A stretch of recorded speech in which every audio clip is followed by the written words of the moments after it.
হঠাৎ রাগ করলা, একটা ছোট্ট ডায়ালগ, আর তাতেই পুরো ইন্টারনেট তো তোলপাড়।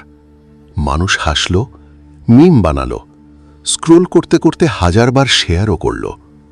কিন্তু এই হাসির আড়ালে, এই বিনোদনের মুখোশের নিচে লুকিয়ে আছে একটা নির্মম বাস্তবতা। আমরা এখন খুব সহজেই রেগে যাই। খুব ছোট্ট একটা কথা, একটা ফেসবুক কমেন্ট, একটা না দেখা মেসেজ, কিংবা সামান্য একটা ভুল, আর মুহূর্তের মধ্যেই বদলে যায় মানুষের আচরণ।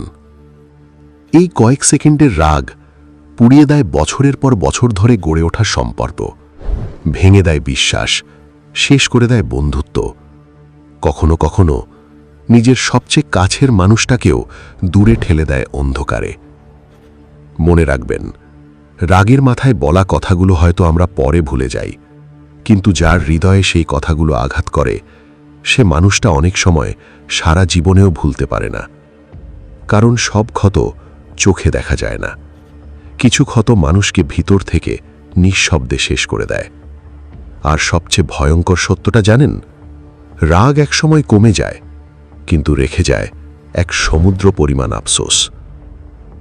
তাই পরের বার যখন কেউ ভুল করবে, চিৎকার করার আগে, সম্পর্কটা শেষ করে দেওয়ার আগে একবার নিজেকে থামান, গভীর একটা শ্বাস নিন, তারপর শান্ত গলায় শুধু জিজ্ঞেস করুন, হঠাৎ রাগ করলা?